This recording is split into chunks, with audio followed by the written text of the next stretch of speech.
The last time I did a video about Treasury bill, the interest rate was 17%. Then it moved from 17 to 19. And when it was 19 too, I did a video about it. And then it moved from 19 all the way to 24%. Now, when it was 24%, some people say they are waiting for it to reach like 30% before they'll invest in Treasury bill.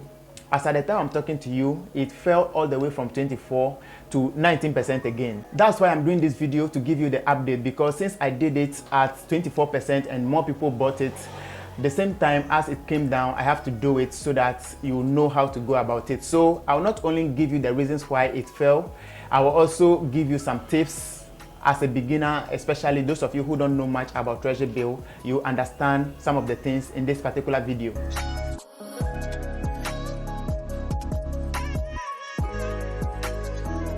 Now, if you don't know what Treasury bill is all about, Treasury bill is government investment scheme. Like, government gives you the opportunity to invest your money with them, and then you get it back with profit either by 6 months or 3 months or even 1 year or 2 years. So that's what Treasury bill is all about. So for Treasury bill, you are not going to lose your money because government is involved. You can also say, oh, it's a loan that you are giving to the government, and definitely they'll pay you back with interest. So why the Treasury bill fell all the way from 24% to 19%? Now, before you can understand this well, it's good we take it from the beginning where I did the first video. Somewhere last year, Treasury bill was 17%. So let's say if you buy a Treasury bill of 1,000 Ghana cedis, you'll be getting like 17% of that 1,000 Ghana cedis at the end of the year. That is if you buy Treasury bill. But at that time, people were smart to realize that even if they invest their 1,000 cedis or whatever amount into Treasury bill, the inflation that is going on will overshadow their investment. So let's say how the dollar rate was increasing and how the food prices and transportation, everything is increasing. Even if you invest your money in Treasury bill, still, like, you're not going to make any profit. If you do your calculations well, you're not going to make any profit. So when it happens like this, people will tend to invest in foreign currencies or other things outside the country that can help them, you know, get more investment. So at some point, like, government decided to increase it because people were not buying more of the Treasury bill again, because after they realized that, you know, they will not be making more profit, they will not buy more of the Treasury bill, which means government will also not be getting like some of the domestic funds, or I don't know if that is right. Domestic fund. Guys, I don't know if that is right, but what I mean is government will not get more money to borrow from the citizens, because the Treasury bill is a money the citizens are borrowing to the government. So it got to a time that they've decided to increase it from the 17% to 19%. So at that time, more and more people, you know, got involved again, and they decided to invest more in the Treasury bill. So at this point, government realized that they are getting more money from us. Like, now we are borrowing to them, and now their money is huge as compared to when the Treasury bill was like 17%. So government did not only benefit from this. When it happens like that, government will not only benefit from this because now people would like to invest in the cedi, and they will not invest much in the foreign currencies. So at the end, they further increase it to 24% just to get more and more people to invest in this Treasury bill, so that, you know, they'll get more money and they'll be able to stabilize the currency, like the cedi, a little bit. So that was when the currency or the Treasury bill went up to the 24%. Now at this point, when all these things is happening, those who are investing in Treasury bill will only be the people benefiting. Those of us who are not investing, we will not benefit anything. Only those of us investing that will benefit something. So people are even waiting for it to get to like 30%, because at that point, if you invest, if you invest, let's say 1,000 Ghana cedis, 30% of 1,000 Ghana cedis will be like, I think 30 Ghana, is it 30? Or 300 Ghana cedis. So that will be it, right? But unfortunately, it didn't reach that, you know, 30%.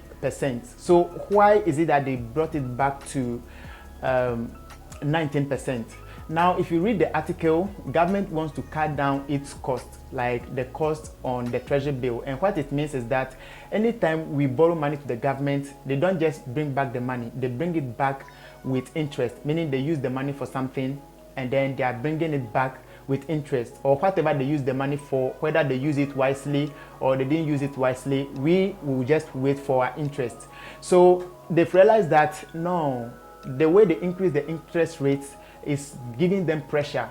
So like they just decided to bring it back so that it can help them cut down some costs. So that means anytime the interest rate of the T-bill is up, people get motivated to invest, and the vice versa. Anytime it's down and it's not getting to people's favor, they'll not invest in it. So when government did that, they did not just do it to get money, but they are also protecting the economy. They make the economy a little bit stable. That is, at first, if you can check, you see that our currency was going up, then people pumping the CD because of the inflation. People pumping more CDs in the treasury bill, and now we are holding more CDs, so it calmed down the inflation a little bit. So guys, these are some of the reasons why you've seen that they move it down to 19%. But now that they move it to 19%, there are two things involved. Is either people will be demotivated, like people will not find more interest in investing in it again, and those who invest at the 24%, like they'll live a glorious life. But those of us who will now tend to invest in 19% and all that, we will not benefit like those who invested it in the 24%. So guys, I'm giving you this update because when I did the 24% one, like more people invested. Some people because they watched my videos, and some people invested because they have links with the banks and all that. That's why it's good to give you this update, so that at least you know that it's no more at 24%. So now if you are going to invest in the T-bill, you have to ask the bank what the percentage is. Now government will give its interest rate to be 19%, but if you go to the banks, they also have their interest rate. So make sure that you ask the bank, oh, what is your interest rate? If I invest like 2,000 Ghana cedis in 2 years time, or in 6 months, or in 3 months time, how much will my profit be? So that they explain everything to you before you get started, especially if you are a beginner. So guys, these are some of the updates, and I think it's wise to do this so that at least you know exactly what is going on within the treasury bill space. If you are someone who wants to know what treasury bill is all about into detail, just leave a comment below, and I'll take my time to do a full video about the treasury bill investment, so that at least you understand something. Because treasury bill, if you invest in it, you are not going to lose your money. Your money is safe for the government. Sometimes people say it's one of the most underrated investments, but at the same time it's also the safest investment. So you can put some money in treasury bill whilst trying to invest in other things. Okay, so guys, that's it. I think this video, I've covered everything in this video, and it has been of help to you. Now, if as a result of this video you fall in love with treasury bill and you want to invest, there are two ways you can do that. It's either you go to your bank, or at least if you don't have a bank, you create bank account and tell them to help you invest some money in treasury bill, or you can also do that right on your smartphone. And I did an example in this particular video. So guys, you can check this video out and see how helpful this particular video will be to you. So guys, thanks for watching, and I'm going to see you guys in my next video.